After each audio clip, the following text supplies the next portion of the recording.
الحمد لله نحمده ونستعينه ونستغفره ونؤمن به ونتوكل عليه ونعوذ بالله من شرور أنفسنا ومن سيئات أعمالنا من يهده الله فلا مضل له ومن يضلل فلا هادي له ونشهد أن لا إله إلا الله وحده لا شريك له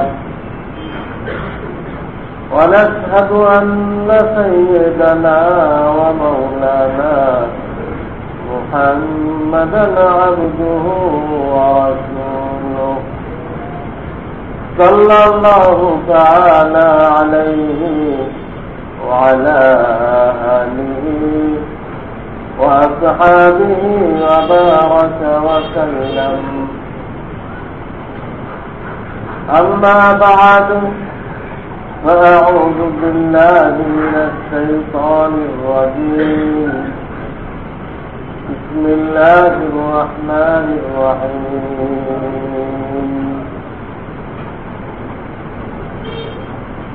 وما آتاكم الرسول فخذوه وما نهاكم عنه فانتهوا واتقوا الله إن الله شديد العقاب. وقال رسول الله صلى الله عليه وسلم خالفوا اليهود والنصارى والمشركين.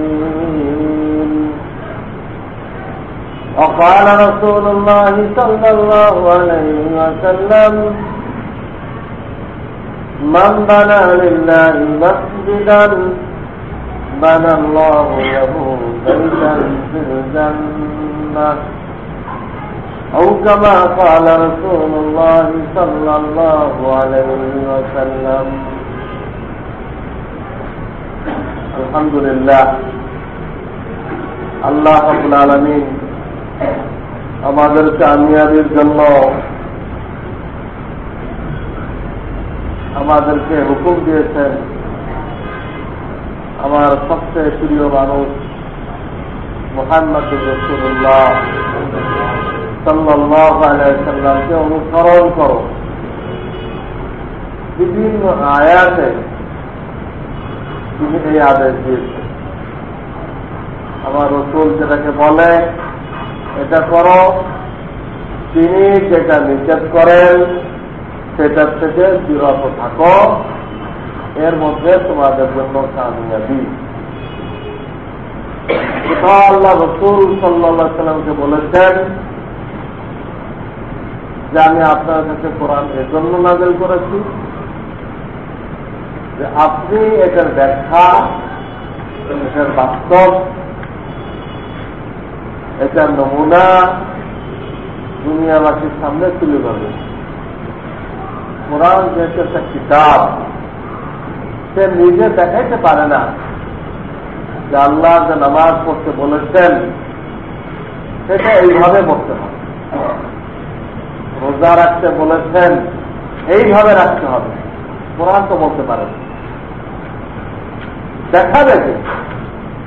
তো আল্লাহ তাআলা বলতেছেন আপনার উপরে এজন্য নাযিল করা হয়েছে আপনি আল্লাহর বিধানগুলো আল্লাহর বান্দাদেরকে দেখাই দিলেন। আর তিনি যে দেখাই দিয়েছেন ওটা হাদিস, ওটা কোরআনের ব্যাখ্যা, ওটাই হাদিস, ওটাই কোরআনের ব্যাখ্যা। আর এক জায়গায় আল্লাহ তাআলা বলতেছেন আমাদেরকে তোমাদের সামনে বিভিন্ন মডেল থাকবে, আদর্শ থাকবে, এগুলো মানব রচিত আদর্শ। অনেক কাফেরের আদর্শ রয়েছে, নাউযুবিল্লাহ। এইসব আদর্শ কায়েম করার জন্য অনেকে জান দিচ্ছে, অনেক নাদান লোক এটা কাফেরের আদর্শকে বাস্তবায়ন করার জন্য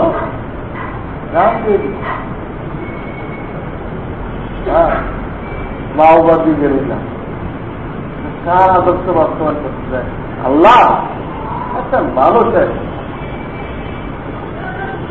যাদের থিওরি এক জামানার পরে আর চলে না, জাদুঘরে শিখতে হয় অচল, সেই থিওরি কায়েম করার জন্য কত নালায়ক লোক জান দিচ্ছে। আমাদেরকে বলা হয়েছে যে তোমরা যারা ঈমান এনেছো, তোমরা যারা পড়েছো মুহাম্মদুর রাসূলুল্লাহ সাল্লাল্লাহু আলাইহি ওয়াসাল্লাম, তোমাদের সামনে তো আর কোন আদর্শ থাকবে না, কোন থিওরি থাকবে না, একমাত্র মুহাম্মদুর রাসূলুল্লাহ সাল্লাল্লাহু আলাইহি ওয়াসাল্লামের থিওরি, জীবন আদর্শ, এটা তোমাদের জন্য নমুনা।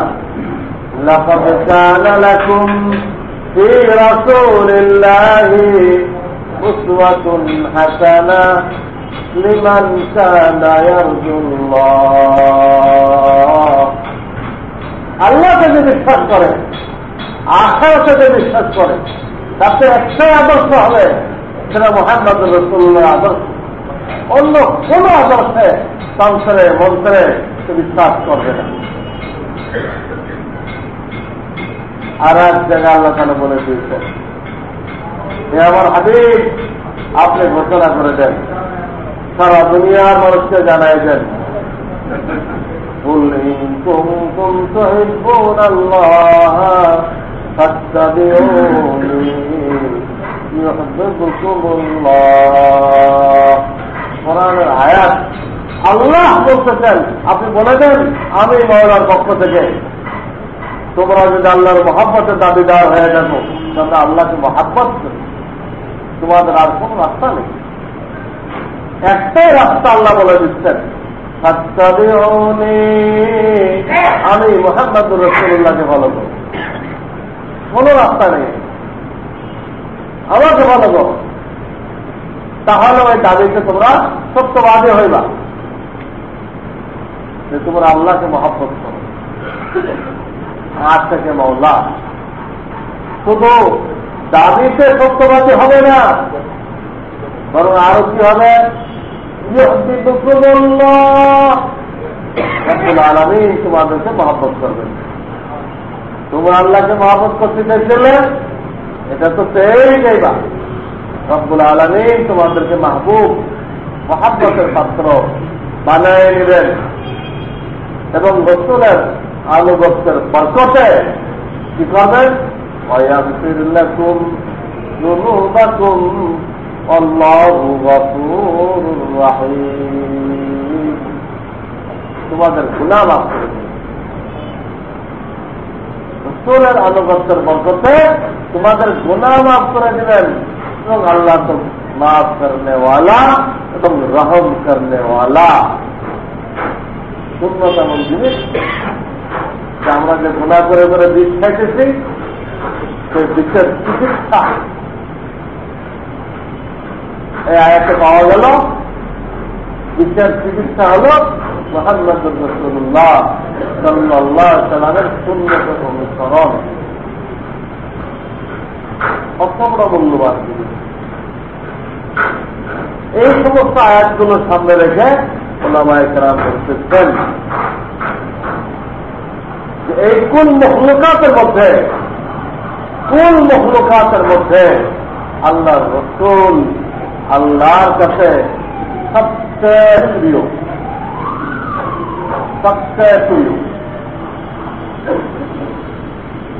আর আল্লাহর সবচেয়ে প্রিয় বান্দাকে যে অনুসরণ করবে সে প্রিয় হয়ে, আল্লাহ রসুল সবচেয়ে প্রিয়, এই রসুলকে যে ফলো করবে সে আল্লাহ প্রিয় হয়ে,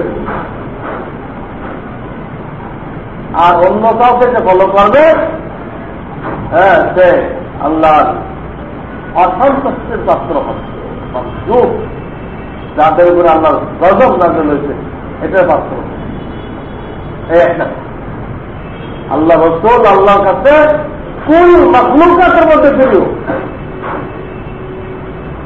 ওনাকে যে যতটুকু ফলো করবে আল্লাহ দরবারে তার মূল্য তত বাড়বে, আল্লাহর কাছে সে তত প্রিয় হবে। এই একটা কথা।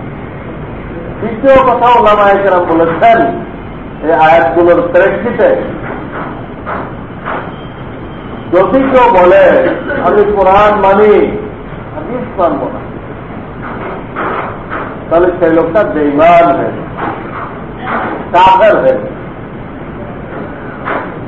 কারণ কোরআন মানতে গেলে কোরআনের ব্যাখ্যা, রসুলের কথা, রসুলের কাজ, আর রসুলের কথা এবং রসুলের কাজকে হাদিস বলা হয়।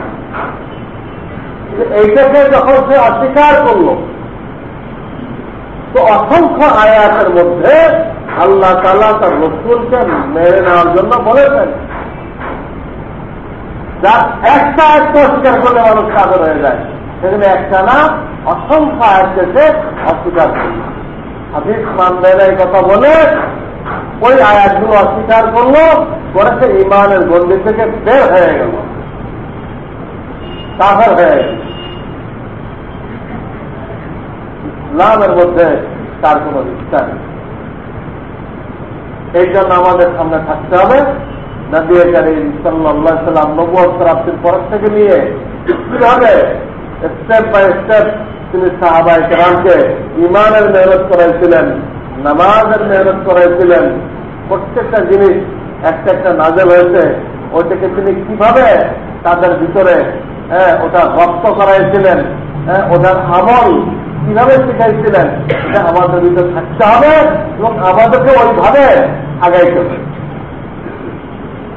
আল্লাহ রাসূল যেভাবে পর্যায়ক্রমে দ্বীনের জরুরি বিষয়গুলো শিক্ষা দিয়েছিলেন, আমাদেরকে ওইভাবে আগাইতে হবে। ঈমান শিখতে হবে, কোরআন সহি করতে হবে, নামাজ প্র্যাকটিক্যাল ট্রেনিং এর মাধ্যমে শিখতে হবে, গুনাহমুক্ত রোজা শিখতে হবে, রিয়ামুক্ত যাকাত দিতে হবে, রিয়ামুক্ত হজ করতে হবে। এগুলো পর্যায়ক্রমে শিখতে হবে। এইটা রাসূলের মহব্বতের দাবি। এবং রাসূলের মহব্বত ঠিক রাখার জন্য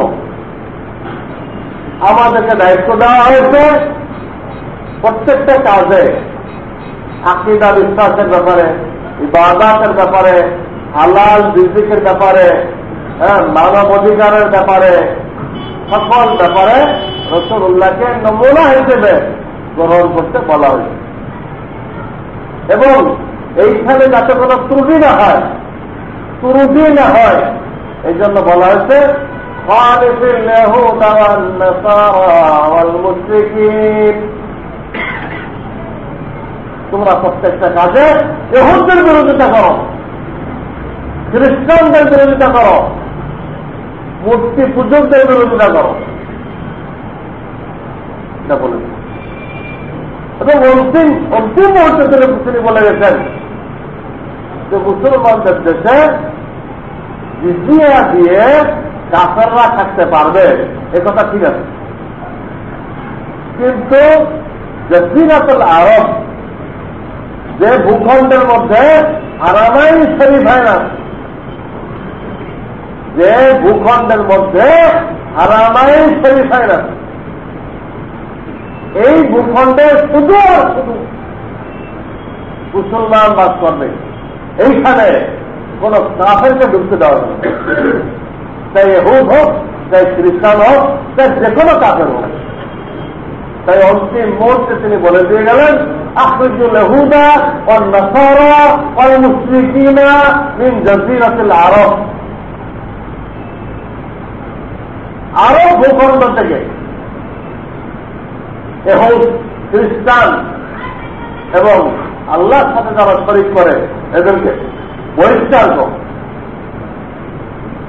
মুসলমানদের অন্য এলাকায় জিম্মি হিসেবে তারা থাকতে পারবে, কিন্তু এই হারামাইন শরীফাইনের মধ্যে তারা থাকতে পারবে না বলে দিয়ে গেছে। যে কারণে পরবর্তীতে খয়বার থেকে তাদেরকে তাড়াই দেওয়া হবে। খয়বার জজিরাতুল আরবের মধ্যে ছিল। এখন যেখানে ইসরায়েলটা আছে ওই পর্যন্ত তাড়াই দিল। হযরত ওমর ফারুক রাদিয়াল্লাহু তাআলা আনহু তৃতীয় খলিফা সবগুলোকে বহিষ্কার করল। বহিষ্কারের জন্য সুযোগ সৃষ্টি ছিল, সুযোগ পাওয়া গেল। তারা একজন সাহাবী এখানে দিচ্ছিল খাইবারে, তাকে একটা দোতলার থেকে ফেলে দিল, বিচারের হাত পা ভেঙে গেল।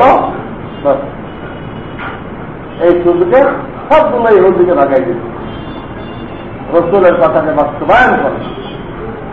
তো রসুলের অনুগত্য ঠিক রাখার জন্য, আনুগত্য ঠিক রাখার জন্য এদের বিরোধিতা করা হয়েছে, করতে বলা হয়েছে। এই জন্য আমি আপনাদেরকে হাদিস শোনাইছি। আল্লাহ রসুল বলেন যে তোমরা আশুরা রোজার সাথে আগে বা পরে আর একটা রোজা মিলাও। তারা আশুরা রোজা রাখে, তোমরাও রাখলে সে একটা হয়ে গেল। আগে একটা রাখো অথবা পরে একটা রাখো, পার্থক্য সৃষ্টি করো, ওদের সাথে মেলানো যাবে না। একই পাত্রে যখন আপনি দুধ রাখতে চান, তো আপনার জন্য আলকাতরা রাখা কি হবে? পাত্রটা একটাই, রাখবেন দুধ, আর আলকাতরা ঢুকায় আর দুধ রাখাও যাবে না, রাখলে হে দুধ খাওয়াও যাবে। একটাই মানুষ,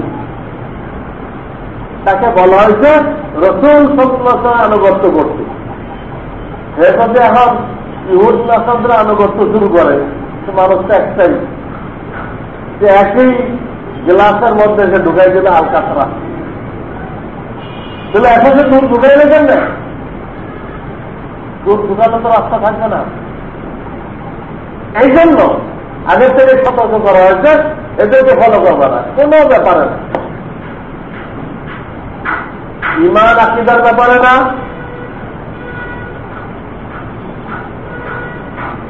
ব্যবসা বাণিজ্যের ব্যাপারে না,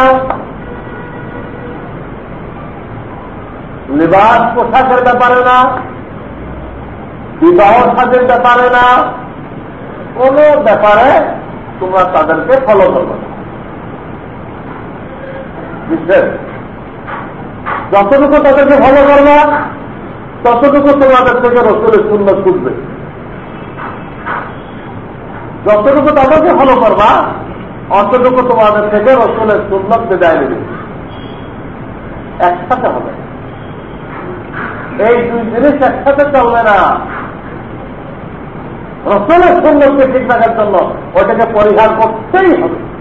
এই যুগে একসাথে চলার কোন সুযোগ নেই। যে চিন্তার কথা বলেছেন তিন সম্প্রদায় মুশরিক। ইহুদরা তাদের নবী উযাইর আলাইহিস সালামকে আল্লাহর দেখা বানায় পূজা করতেছে। খ্রিস্টানরা তাদের নবী ঈসা আলাইহিস সালামকে আল্লাহর দেখা বানায় পূজা করতেছে। কাফেররা 360টা দেবতা বানায় আল্লাহর মন্ত্রী বানায় যেতেন, মন্ত্রী বানায় এগুলোরে পূজা করত। বাইতুল্লাহর মধ্যে 360টা মূর্তি ঢুকেছে মক্কার কাছে। চিন্তা করে এই জন্য এখন হিন্দুরা করতেছে আমাদের মেন মন্দির তো কাবা শরীফ, সেখানটা আমাদেরকে বিতাড়িত করা হয়েছে। আমাদের মেন মন্দির উদ্ধার করতে হবে, ওখানে আমাদের 360টাই তিন সম্প্রদায়ের অবস্থায়। কাজেই মুসলমান তার ইমানকে শিরক মুক্ত রাখতে হবে, যেটা তালবিয়ার মধ্যে বারবার বলা হয়েছে, লব্বাইক আল্লাহুম্মা লব্বাইক লব্বাইক লা শারীকা লাক লব্বাইক লা শারীকা লাক ইন্নাল হামদা ওয়ান নি'মাতা লাকা ওয়াল মুলক লা শারীকা লাক। দুইবার বলা হয়েছে, অন্য সময় একবার বলা হয়েছে, আর ফেরেক করবো না এটাকে দুইবার বলা হয়েছে। তাহলে তৈরির ভিতরে ফেরেক করবো না আগে আনা হয়েছে, লা ইলাহা ফেরেক করবো না, ইল্লাল্লাহ সঠিক আকিদা পছন্দ করবে, সেরেক করব না, সেটা আগে আনা হয়েছে। আগে তো জমিন আপনি তৈরি করবেন, ঘাস মুক্ত করবেন, আগাছা পরগাছা মুক্ত করবেন, তারপর না বীজ বপন করবেন। সেরেকগুলো আগাছা পরগাছা, ওদের মধ্যে তৌহিদ হয় না। কাজেই মুসলমানদেরকে সেরেক মুক্ত ইমান হাসিল করতে হবে। আজকে বহু মুসলমান ওলামায়ে কেরামের সাথে সম্পর্ক না থাকায়, পর্যাপ্ত এলেম না থাকায় তারা ওই তিন সম্প্রদায় যেমন সেরেকের মধ্যে পড়ে গেছে, এরা মুসলমান হয়ে সেরেকের মধ্যে পড়ে গেছে। বিভিন্ন পীরের নামে, বিভিন্ন মাজারের নামে, বিভিন্ন ওরসের নামে যা হইতেছে, এইগুলো সব সেরেক, সব সেরেক। পীরের পায়ে চিন্তা করছে, পীরের কাছে সন্তান চাইছে, সন্তান, পীরের কাছে ব্যবসায় উন্নতি চাইছে, পীরের দরগায় মান্যত মানতেছে, পীরকে গায়েব জাননেওয়ালা মনে করতেছে। যার যত দূরে আছি, বিপদে আছি, আমার পীরটা সব দূরত্বে বুঝতে পারছি। যেখানে রসুলগণ গায়েব জানতো না, আর এর ভণ্ড পীর গায়েব জানতে আরম্ভ করছে। নাউযুবিল্লাহ, সব ছেড়ে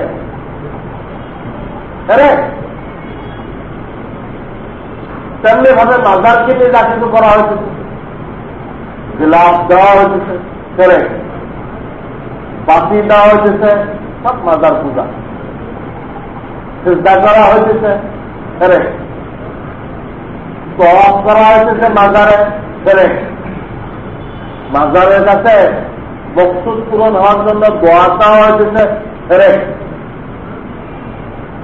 সেই জন্য কোন ভাইকে, বন্ধু বান্ধবকে মাজারে যাওয়ার পরামর্শ দিবেন না।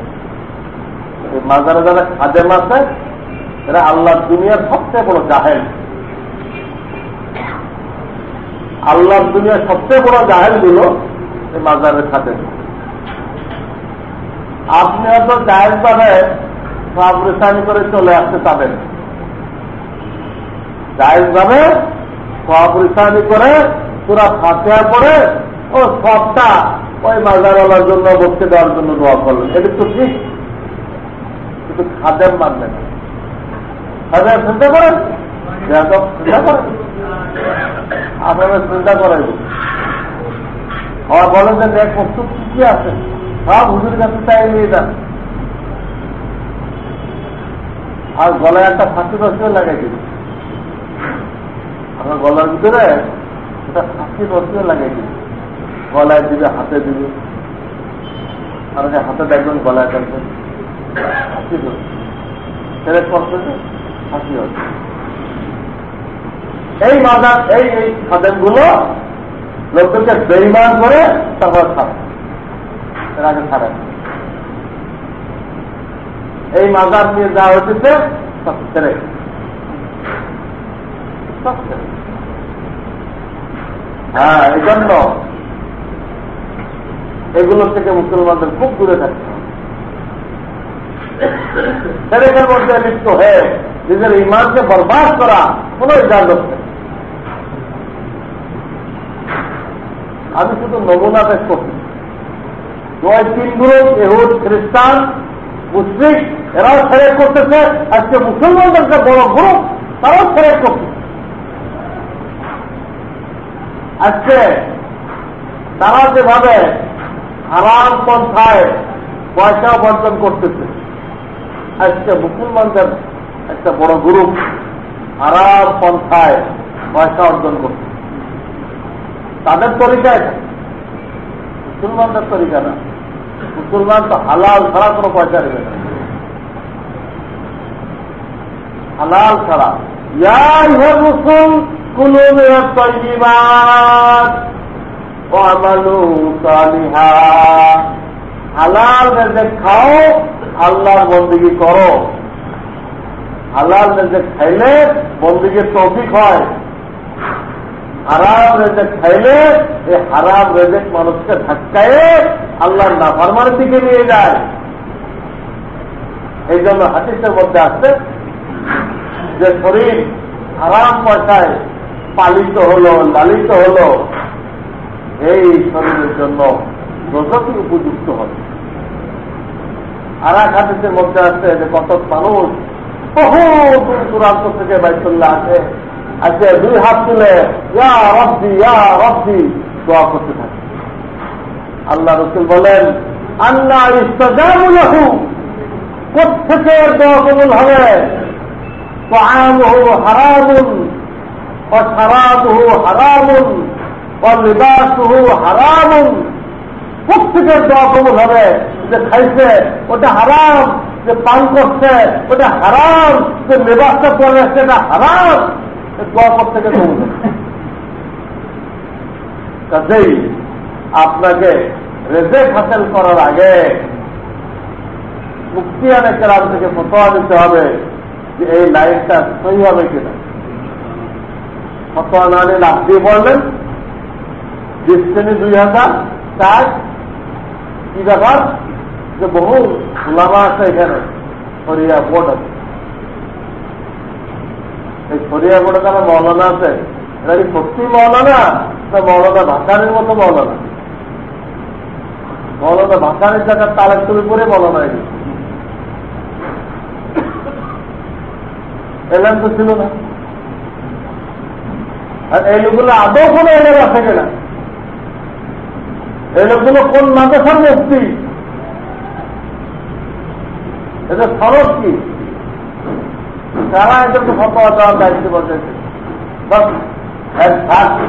টুপি পরা লোক দেখলে শরীরে বোর্ড হয়ে গেল।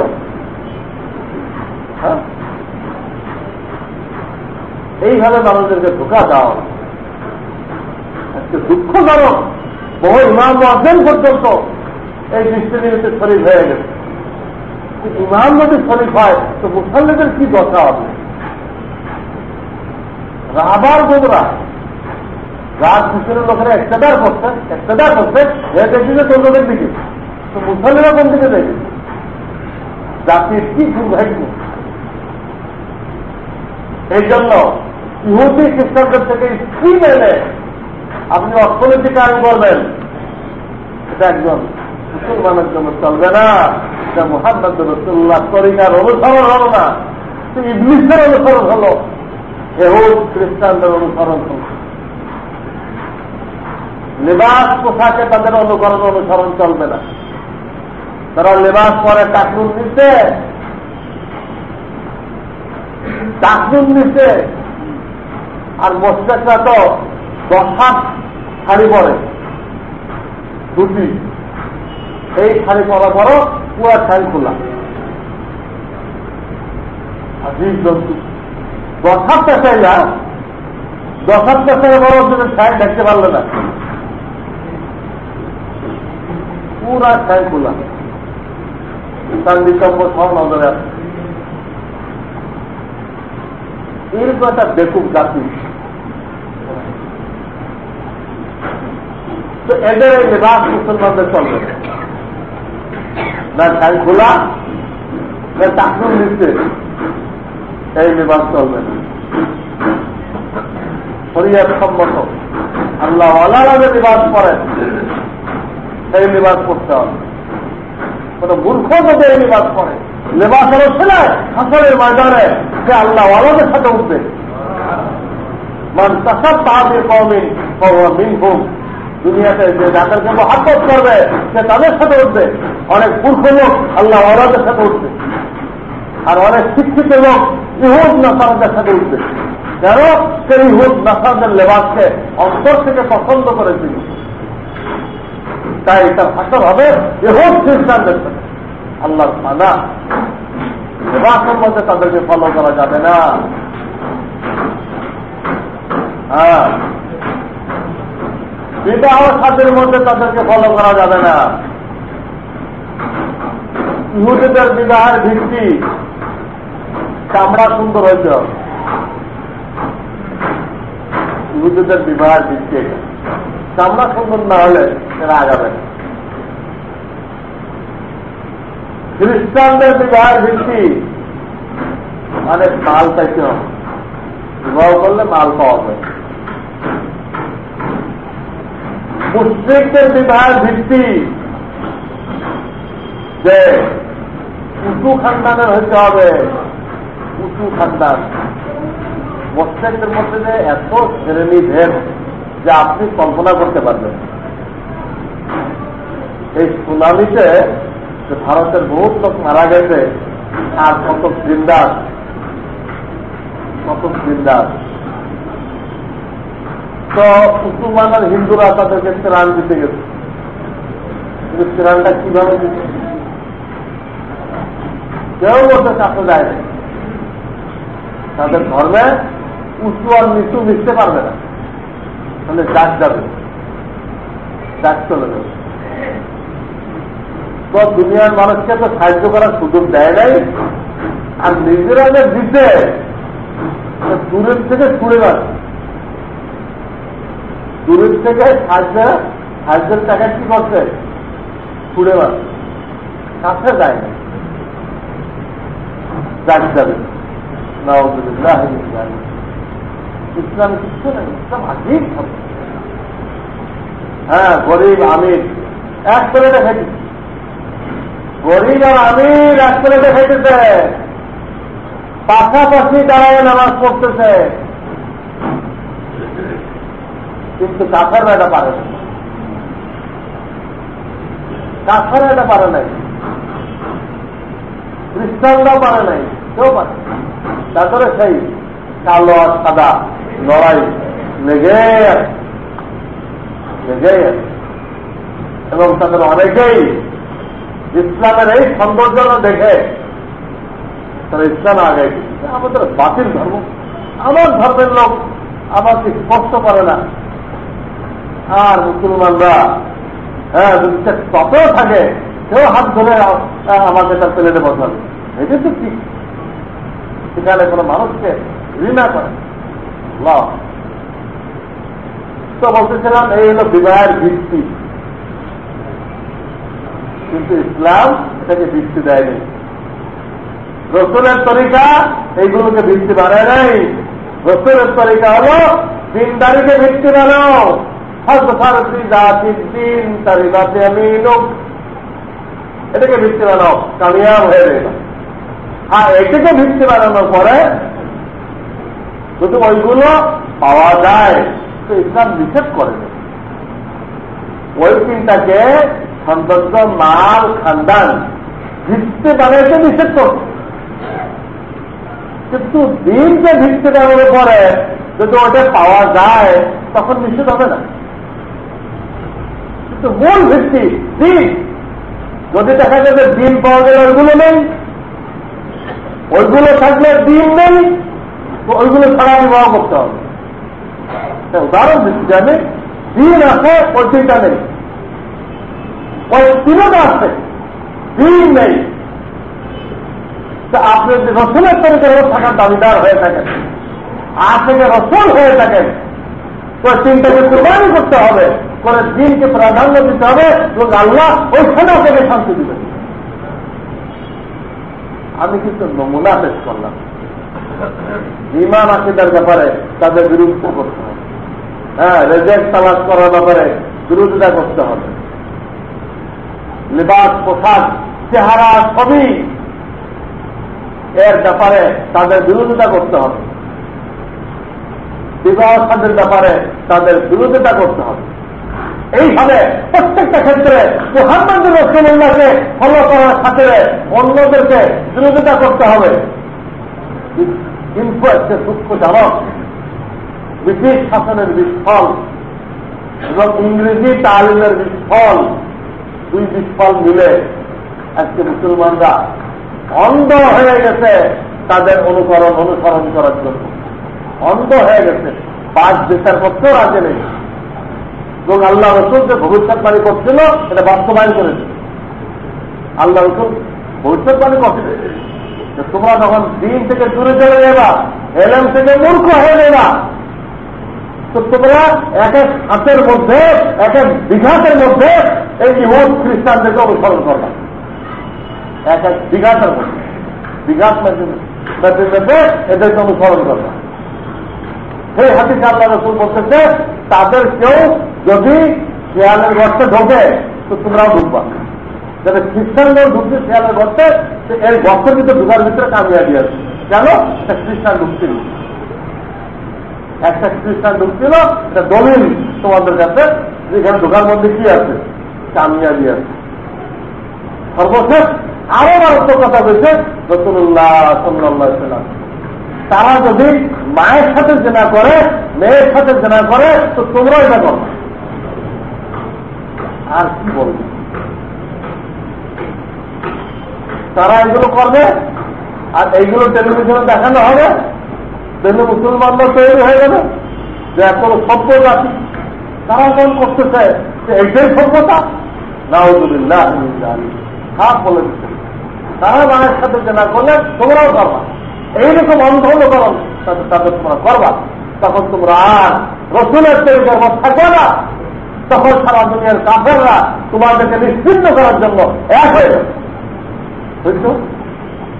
সেই অবস্থা সৃষ্টি হয়ে গেছে এবং আমাদেরকে নিশ্চিন্ন করার জন্য সারা দুনিয়ার কাফেররা এক হয়ে গেছে। যাদের বেড়ে আসতে গেলে আল্লাহর আযাব গজব থেকে, কাফেরদের ষড়যন্ত্র থেকে বেড়ে আসতে গেলে রাস্তা একটা, কি? মুহাম্মদ রাসূলুল্লাহ সাল্লাল্লাহু আলাইহি ওয়াসাল্লামকে ফলো করো,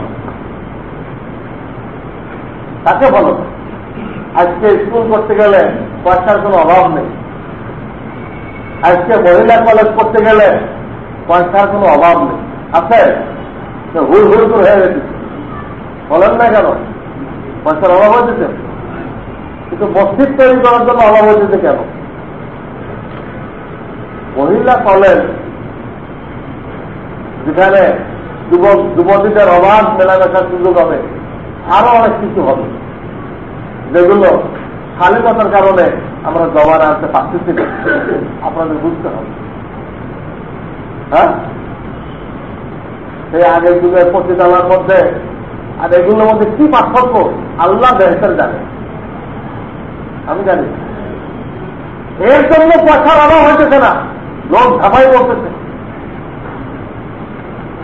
যে কোনো মন্ত্রী মিনিস্টারকে নিয়ে আসবেন, আজকে 5 লাখ 10 লাখ দিয়ে দেবেন মহিলা কলেজ। দেশের কত উন্নতি হবে মহিলা কলেজ, উন্নতি হবে না আরো গজব নাজেল হবে, এই খবর নেই। উন্নতি হবে না এটা যে আরো গজব নাজেল হবে, সরকারে দাঁড়িয়ে হবে না গোনায় দাঁড়িয়ে হবে, কোনো খবর নেই। কিন্তু মসজিদ তৈরি হবে মুসলমানদের, এর জন্য পয়সা নেই। আমাকে জানাইলেন আমাদের সভাপতি চান, হুজুর ফান্ড তো শর্ট হয়ে গেছে, এখন কি হবে? ফান্ড শর্ট হয়ে গেছে, তাহলে আপনারা কেন বসলেন না? কেন যারা সভাপতি আছে, সেক্রেটারি আছে, তাদেরকে জিজ্ঞাসা করলেন না, ভাই কি পজিশন বলেন আমাদেরকে? হ্যাঁ, এখানে গেটের মধ্যে ব্যাংকের অ্যাকাউন্টও দিয়ে দেওয়া হয়েছে। হ্যাঁ, সোনালী ব্যাংকে এটার শাখা দিয়ে আছে, অ্যাকাউন্ট আছে। কত? 258। এই মসজিদের অ্যাকাউন্ট আছে সোনালী ব্যাংকে 258, কারেন্ট অ্যাকাউন্ট, চলতি হিসাব নম্বর 258। যারা গোপনে দিতে চান এখানে চেক দাখিল করেন, কোন কমিটিকে বলেন হুজুর একটু ব্যাংকে খবর নেন, দাখিল করে ইশারাও করেন, তা আপনাদের ব্যাংকে খবর নেবেন। কেন করতেছেন? হ্যাঁ, এটা তো আপনার অ্যাকাউন্টে আপনি জমা করলেন, কিন্তু আপনি আল্লাহকে দিচ্ছেন না। সূরা মুজাম্মিল আল্লাহ বললেন,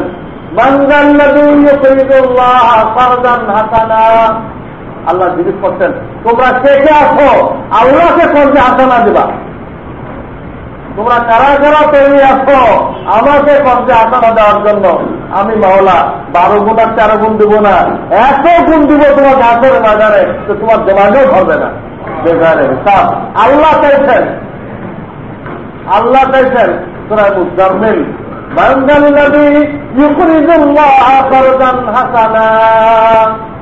আমি মাওলাকে খরচ থেকে দিবা। আল্লাহকে খরচ দেওয়ার হল মসজিদ তৈরিতে দান করা, মাদ্রাসা তৈরিতে দান করা, আল্লাহকে কর্জে হাসানা দেওয়া। আমরা কি আল্লাহকে কর্জে হাসানাত দিতে রাজি নেই? এটা আপনার অ্যাকাউন্টে আপনিই খুললেন আল্লাহর আখিরাতে পাওয়ার জন্য, আখিরাতে বহুগুণে পাওয়ার জন্য আল্লাহর ব্যাংকে আপনি নিজে অ্যাকাউন্ট খুললেন। এগুলো মসজিদে দেওয়ার অর্থ। আল্লাহ রাসূল বলেন, মান বানা লিল্লাহি বাইতান বানাল্লাহু লাহু বাইতান ফিল জান্নাহ। যে ব্যক্তি মসজিদ নির্মাণ কাজে শরীক হলো হালাল মাল দিয়ে, আল্লাহ তাআলা তার জন্য জান্নাতের মধ্যে বিশেষ ঘর তৈরি করবেন। তার আমলের দ্বারা যে জান্নাত পাবে তা তো পাবেই, তার আমলের দ্বারা যে জান্নাত সে পাবে ওটা তো আছেই। ওইটার বাইরে মসজিদ কাজে শরীক হওয়ার জন্য, মসজিদ নির্মাণের কাজে শরীক হওয়ার জন্য আল্লাহ তাআলা ভিন্নভাবে আলাদা ধরনের বিশেষ কোন বিল্ডিং দান করবেন। এই হাদিসে নবী করিম সাল্লাল্লাহু আলাইহি ওয়াসাল্লাম ইরশাদ করেন, মান বানা লিল্লাহি বাইতান বানাল্লাহু লাহু বাইতান ফিল জান্নাহ। এই হাদিসটা বুখারী শরীফে আছে, মুসলিম শরীফে আছে। সবচেয়ে শরীফ যে দুটা কিতাব সুন্নাত। আরো হাদিসে আছে, ইযা রাআইতুমুর রাজুল ইয়াতাআহাদুল মাসজিদ ফাআফসিদু লাহু বিল ঈমান। কোন মানুষকে যদি দেখো যে মসজিদের খোঁজখবর নিচ্ছে, মসজিদের কাজে সহযোগিতা করতেছে, তোমরা তার ব্যাপারে সাক্ষী দিতে পারো আল্লাহর দরবারে এই লোকটার দিলের মধ্যে ঈমান আছে। হ্যাঁ, ফাআফসিদু লাহু বিল ঈমান। আপনি এখানে আগে আসেন তো আপনি সাক্ষী পেয়ে গেলেন যে আপনি একজন ঈমানদার। আর মুমিনদের সাক্ষীকে আল্লাহ তাআলা কি করবেন না, মিথ্যা সাব্যস্ত করবেন না। যদি কিছু ত্রুটি থাকে আল্লাহ নিজ দয়ায় মাফ করে দিবে, নিজ দয়ায় মাফ করে দিবে।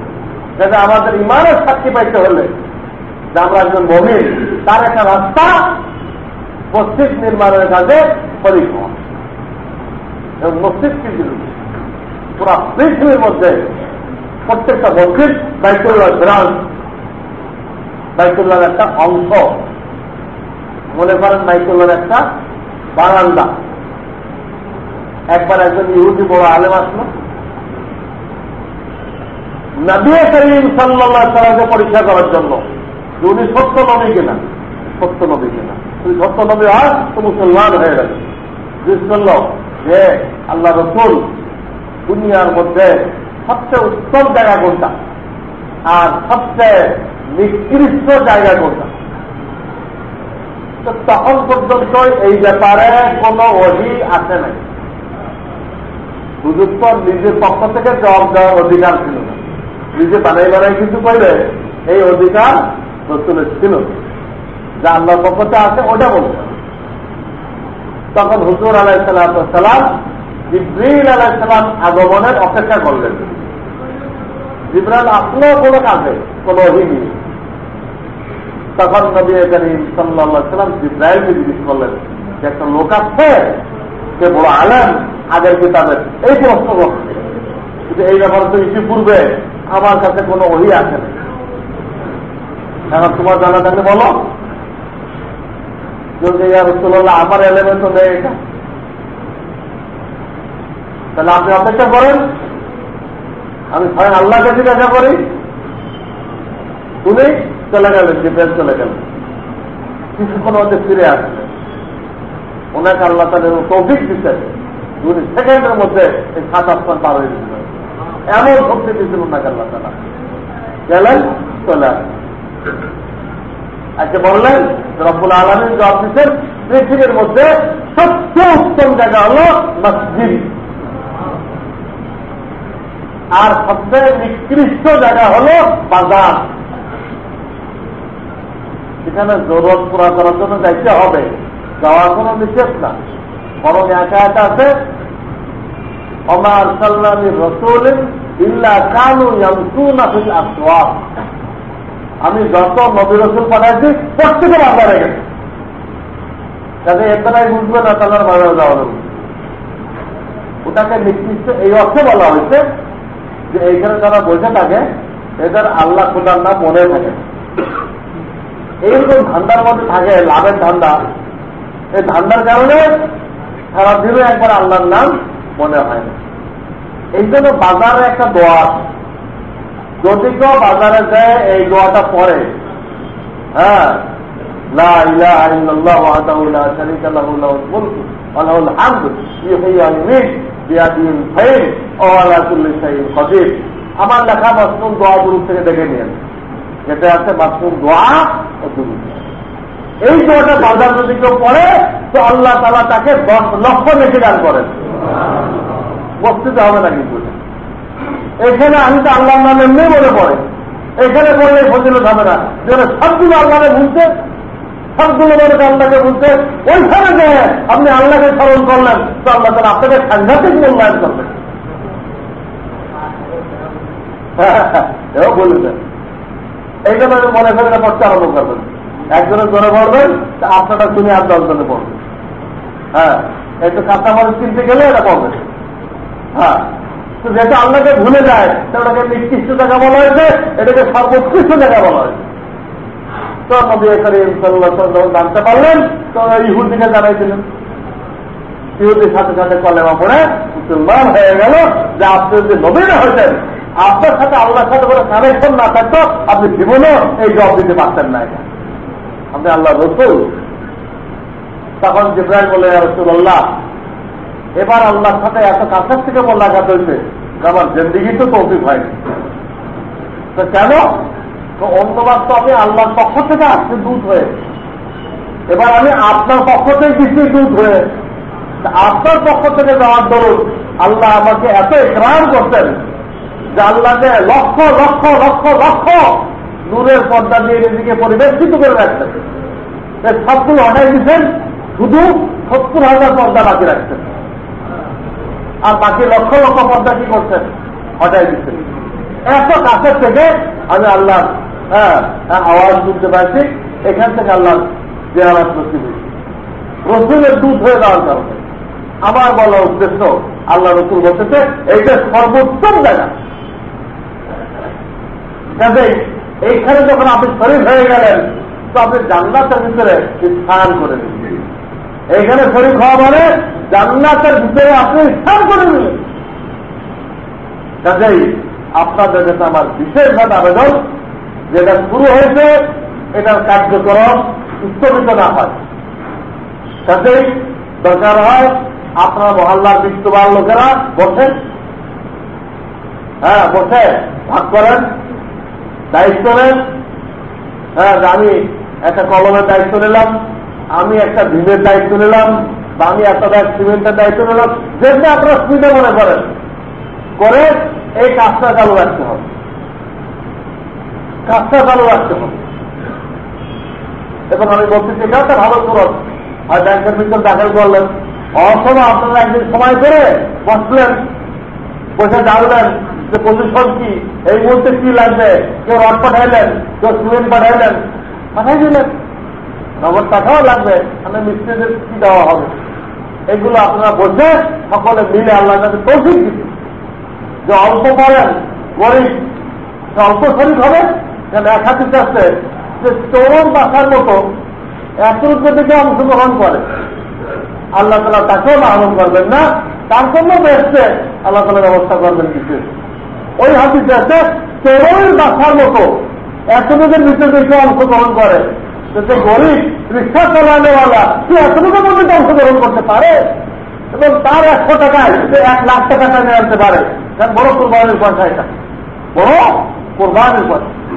কেন আপনার যেটা ভালো মনে করেন, আপনার কমিটির সাথে বসে একটা স্কিম ব্যবস্থা গ্রহণ করেন, যাতে কাজ শুরু হয়েছে যেন চলতে থাকে। ওটা তৈরি হবে, এটা ভাঙতে হবে, ওটা যদি বন্ধ হয়ে যায় এটা আবার তৈরি হবে। কাজেই এই আবেদন রেখে আমি আমার বক্তব্য শেষ করতেছি। আলহামদুলিল্লাহ রাব্বিল আলামিন।